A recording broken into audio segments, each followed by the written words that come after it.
Well, hello, thank you for joining me today again on the Church History Trail. And we're continuing here in the Boyne Valley, and you can see the lovely scenery, the countryside.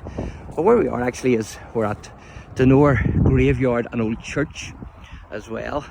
And it was here that there was actually the encampment of King James II during the Battle of the Boyne. And this was also one of the last defensive positions of the Jacobite army.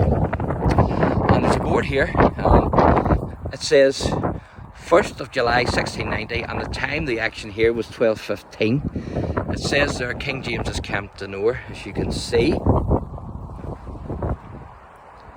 And there's King James himself. So I'm going to read this out to you. It says King James had originally taken up position near Donore Church in response to the dawn movement upstream of 12,000 of William's soldiers. He moved westward with 16,000 troops to protect his left flank. Having crossed the Boyne at Drybridge, William and his cavalry advanced to seize the high ground at Donore. This threat to the rear forced James' hard-pressed soldiers at Old Bridge to break off their action and retreat up the hill. There was a sharp fight when they met William and his cavalry at Donore, but after half an hour, James's men were driven back and retreated safely to Duleek. In the confusion, William was nearly shot by one of his own men. The only distinction between the armies was that William's soldiers wore a sprig of green in their hats, and James's soldiers wore a piece of white paper. So there you are. So this is a lovely old churchyard. We won't have time today to look around the graves, but I will be able to just show you the churchyard and some of the old ruins. And as the Jacobite unit said, fell back to Donore Hill, William doused to the head of the Enniskillen Dragoons, and in the dust and confusion they didn't recognise William, and one dragoon pointed his pistol at William's head, and the king merely pushed it away, saying, "What, do you not know your friends?" And standing up in the stirrups, he called out, "Men of Enniskillen, I have heard much of you." And then he said, "Nay, let me see what you may do for me." And tradition says that Trooper McKinley responded by saying, "Anything your majesty may desire." And so that day, they became the king's personal guard. He says, the king said to them, "This day you will be my personal guard." Because of course William's guard was the Dutch Blue Guard, led the charge across the Boyne at Old Bridge, and when William seen Napoleon cut down, he says, my poor guards, and there you can see some of the old church that's left. Not a lot of it, some of it, but the views up here are absolutely breathtaking.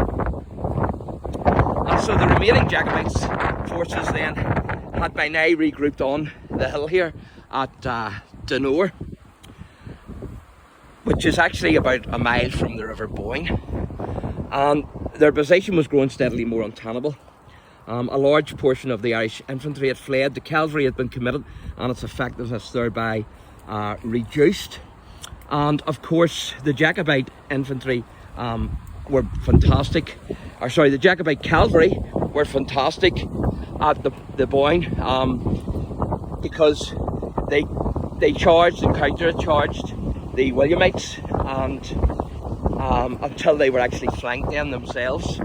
But certainly the Irish Jacobites Calvary distinguished themselves at the Boyne. There's no doubt about it. They were fantastic, you know. But they were being pushed back then by William and his cavalry. And it's very blowy up here, as you can see. It's lovely scenery, but it really is blowy. And so before them now stood the men who had actually pushed them back at the Boyne River, the Williamite troops.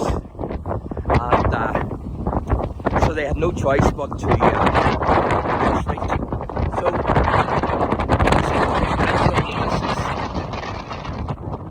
and the lovely scenery.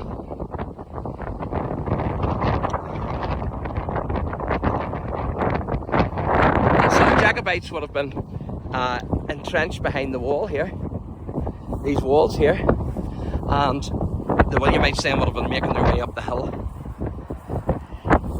So amazing to have this site, absolutely fantastic. So thank you for joining me today again on the Church History Trail, and God bless.